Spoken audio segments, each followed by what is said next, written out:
Fyiona Yong and I am an executive coach focused on generational inclusion in the workplace. I am proud to partner with City Mental Health Alliance Hong Kong and be part of the expert series focused on supporting employees to stay mentally healthy amid COVID-19. It's unprecedented. For the first time in modern history, our workforce consists of 4 different generations working side by side. And the differences among them are one of the greatest challenges managers have to face today. We have the baby boomers, Gen Xers, Millennials, or also known as Gen Y, and the Gen Z. Now, belonging to a generational cohort is not one-dimensional. What is defined as a generation can be influenced by the individual's life phase, other life events, experiences, and tenure in the organization. Culture and upbringing play a big role as well.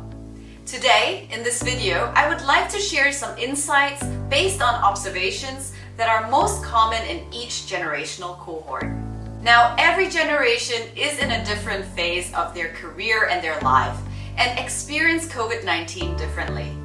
It is especially important during this extraordinary times of COVID-19 to create an inclusive, multi-generational workforce to help foster employee well-being. So, how do you manage common energy drainers for each generational cohort? People often think about energy as something more physical, but it also has emotional, mental, and spiritual dimensions. Your physical energy reflects how tired your body feels. Emotional energy relates to how negative or positive you're feeling, while mental energy is a measure of how well you're able to focus, to be creative, and to make decisions. And the spiritual energy speaks to whether you feel a sense of purpose in your life. The 4 different energies are interlinked. So if you are low in any of these dimensions, it can bring down the others, which can make you feel exhausted. That's why you might feel totally drained after a stressful day at work, even though all you did was sit in a chair and you probably hardly move around, especially now, since we work from home more often during the COVID-19 crisis. So what are the common energy drainers for Gen Z and young millennials? It's burning the midnight oil. A lot of people in their 20s work pretty long hours, and you may want to show your bosses that you're a superstar employee. What makes this worse is that at this age, you're probably also really good at ignoring fatigue. In other words, you pull an all-nighter, wake up tired, grab a coffee, push through the day, and do it all over again, even though you might be struggling. So what can you do about it? Stop putting sleep last. It's important to change our mindset from thinking that sleep is something we can simply ignore. You may need to realize that to be innovative and to be creative at work, you have to get enough rest, not staying up until super late hours. Create a simple bedtime routine where you put down your mobile phone at the same time each night and do something low-tech, like reading a book or capturing a few things of the day that you're grateful for. What are common energy drainers for mature millennials? It might be juggling multiple balls. At this point, you're balancing a career, a marriage, and then kids tend to come along. You're knocked off balance by the unpredictability and challenges, and you may experience a loss of control. On top of that, you also need to work from home now and homeschool your kids since schools are closed. You may overthink and torture yourself over every single decision, resulting in fatigue. So what can you do about it? Go easy on yourself. Life is not perfect, and work-life balance may be difficult to achieve, especially in times like these. This is a pandemic and not a productivity competition. What you can consider is creating habits to make your life easier and more energizing. Habits are incredibly helpful because they're unconscious, automatic, and effortless. Gratitude helps as well. So even when you're busy and have a lot going on, try to look around you, pause, and appreciate it all. Some common energy drainers for Gen Xers: putting your health last. You've climbed the corporate ladder and you are successful, but you also have great responsibilities. You're worried about financial aspects like paying for your kids' tuition or maybe sometimes even paying your rent. All of that places a lot of stress on the energy system. That may result in forgetting about taking care of yourself. Personal health drops to the bottom of the list after finances, family, work, taking care of elderly parents. And that's why a lot of people in their 40s and 50s start to see health issues like high cholesterol or diabetes and have zero energy. Health problems can also make you feel more negative and frustrated, leading you to feel emotionally drained. Add to that the hormonal changes that are likely going on, menopause for women and lower testosterone levels for men. What can you do about it? Prioritize you.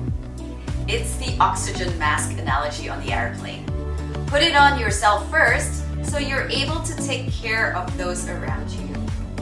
This can be as simple as getting up from your desk every hour and walking around for a few minutes. Figure out what makes you feel calm, relaxed, positive, and optimistic. Maybe it's meditation, some time with family, alone time, or picking up a new hobby. And don't be afraid to ask for help and lean on friends and family when you're feeling down. What are common energy drainers for baby boomers? It's about your new life purpose. You've waited decades to enjoy this special time in your life, retirement. And all of a sudden, you don't need to get to office or to work. Something that was the main thing that's been driving you for years, and this may cause you questioning your purpose in life. You don't have a real reason to get out of bed in the morning, so you may feel lethargic. What can you do about it? Be prepared with a retirement plan. Don't wait until the moment you stop working to start thinking about how you'll spend your retirement. Plan ahead for a second life that allows you to feel satisfaction with what you do. Maybe it's volunteer work, physical activities, traveling when we can, or doing things you never had the time to do before. This is when you start to search for meaning and identity that isn't tied to your job. What legacy do you want to leave behind? What's the next opportunity you want to chase after? If you keep a growth-focused mindset and look at this time as an opportunity, you'll naturally feel more energized when you wake up in the morning. How can we all create a more generationally inclusive workplace during times of COVID-19? What can each generation do to overcome generational labeling? Since a lot of companies are now changing the ways of working and empower their employees to work from home, we lack the connection with each other.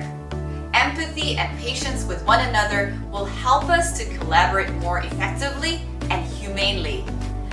We are all impacted by COVID-19 one way or another, so being compassionate and understanding will allow us to stay productive and mentally healthy.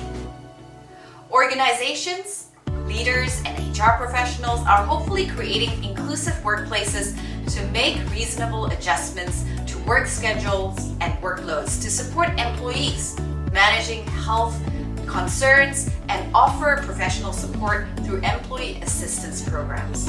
Diversity and inclusion, or D&I, should also be part of our DNA and not only advocated by HR and leaders. Everyone in the organization should be trained to understand their unconscious biases, how to collaborate more inclusively with each other, and remove the generational stereotyping. One effective way, apart from driving D&I strategies, is to leverage on each generation's strengths and talents by offering mutual mentoring.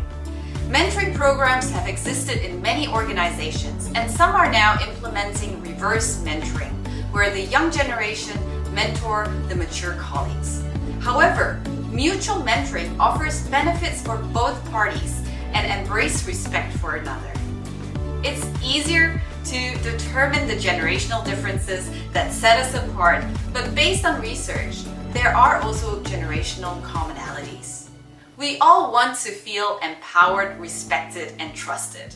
We want to make a contribution to business success, and we all have similar values, It's just that we define them differently.